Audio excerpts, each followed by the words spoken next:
ഉമയുടെ അലർച്ച കേട്ടാണ് മഹി ഓടിയെത്തിയത്. അറ്റാക്കാണ്. അവന് നോക്കാതെ തന്നെ കാര്യം പിടികിട്ടി. പെട്ടെന്ന് തന്നെ CPR ചെയ്തു.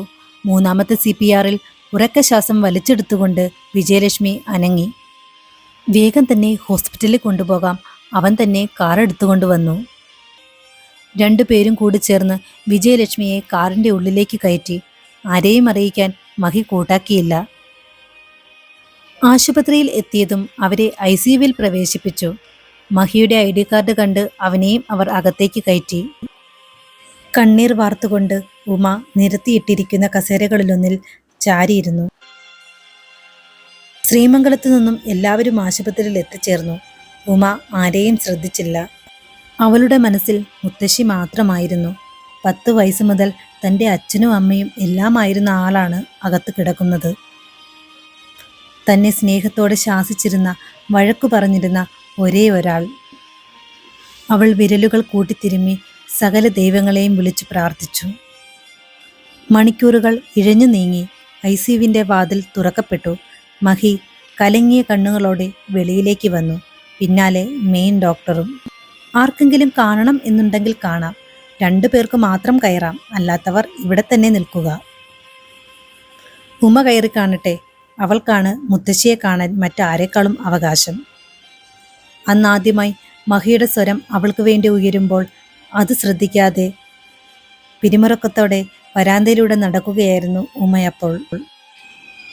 ഉമയും ജഗന്നാഥനും കയറി കാണട്ടെ എന്ന് എല്ലാവരും തീരുമാനിച്ചു. ആനന്ദവല്ലി രോക്ഷത്തോടെ മഹിയെ നോക്കി. എങ്കിലും അവനത് കാര്യമാക്കിയില്ല. ഉമ വരൂ. അവളുടെ കയ്യിൽ പിടിച്ചുകൊണ്ടവൻ ഉള്ളിലേക്ക് കയറി. തൊട്ടു പിന്നാലെ ജഗന്നാഥനും. അവിടെ ബെഡിൽ അനക്കമില്ലാതെ കണ്ണുകളടച്ച് അവർ കിടക്കുന്നുണ്ടായിരുന്നു.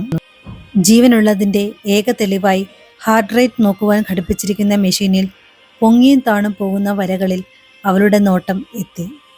കരച്ചിലടക്കാൻ കഴിയാതെ അവൾ ഓടിച്ചെന്ന് അവരെ ആഞ്ഞു പുണർന്നു. തണുപ്പ് പടർന്ന അവരുടെ കാലുകളിൽ അവൾ ഇറുക്കിപ്പിടിച്ചു. തൻ്റെ അമ്മയുടെ തണുത്തു മരവിച്ച ശരീരമാണ് അപ്പോൾ അവളുടെ ഓർമ്മയിൽ തെളിഞ്ഞത്. അവരിൽ നിന്നും യാതൊരു പ്രതികരണവും ഇല്ലാതെ വന്നപ്പോൾ ഭ്രാന്ത് പിടിച്ച പോലവൾ അവരുടെ ശരീരത്തെ കുലുക്കി. അവളുടെ അപ്പോഴത്തെ ഭാവമാറ്റത്തിൽ ജഗന്നാഥൻ ഉൾപ്പെടെ എല്ലാവരും പകച്ചുപോയി. ആ കുട്ടിയെ പിടിച്ചുമാറ്റ്, ഡോക്ടർ ജഗന്നാഥനോടായി പറഞ്ഞു. മനസ്സോടെ അയാൾ അവളുടെ ചുമലിൽ കൈവച്ചു. മുത്തശ്ശ എന്ന് വിളിച്ചുകൊണ്ട് അവൾ അയാളെ ചുറ്റിപ്പിടിച്ചു. മുത്തശ്ശിയോട് എഴുന്നേൽക്കാൻ പറ മുത്തശ്ശ, ഞാൻ വിളിച്ചിട്ട് വിളി കേൾക്കുന്നില്ല. ആ നിമിഷം അയാളുടെ ഉള്ളിൽ അവളോട് അലിവ് തോന്നി. അയാൾ അവളെ ചേർത്ത് പിടിച്ചുകൊണ്ട് വെളിയിലേക്ക് നടന്നു. എന്തിനെന്നറിയാതെ അയാളുടെ കണ്ണുകളും നിറഞ്ഞു തുളുമ്പുന്നുണ്ടായിരുന്നു. പുറത്ത് അക്ഷമരായി ഇരിക്കുന്നവരുടെ മുന്നിലേക്കാണ് ഉമയും ജഗന്നാഥനും ചെന്നത്. എല്ലാവരും അത്ഭുതത്തോടെ അയാളെ നോക്കി. യാതൊരു ഭാവഭേദവും കൂടാതെ ഉമയെ തൻ്റെ അരികിലിരുത്തി. അവൾ തളർച്ചയോടെ അയാളുടെ ചുമലിലേക്ക് ചാരിക്കിടന്നു. ഊണും ഉറക്കവുമില്ലാതെ 2 ദിനങ്ങൾ അവൾ ICUവിന് മുന്നിൽ കഴിഞ്ഞു. മഹി വന്ന് പറഞ്ഞിട്ട് പോലും അവിടുന്ന് മാറാൻ അവൾ തയ്യാറായിരുന്നില്ല. മുത്തശ്ശി കണ്ണു തുറക്കാതെ ഞാൻ ഇവിടുന്ന് അനങ്ങില്ല, അതായിരുന്നു അവളുടെ മറുപടി.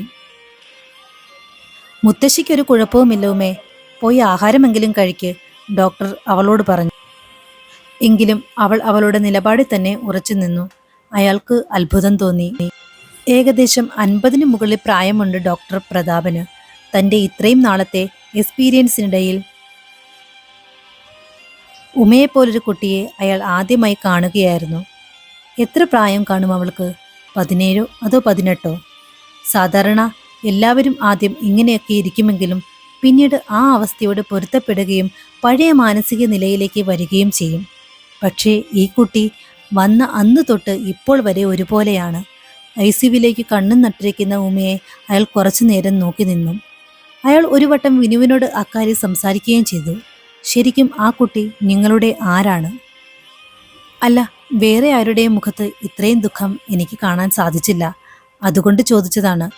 ഞങ്ങളുടെ ആരുമല്ല ഡോക്ടർ, അമ്മ എടുത്തു വളർത്തിയതാണ്. താല്പര്യമില്ലാത്ത മട്ടിൽ അത്രയും പറഞ്ഞുകൊണ്ട് വിനു ആ സംഭാഷണത്തിന് അന്ത്യം കുറിച്ചിരുന്നു.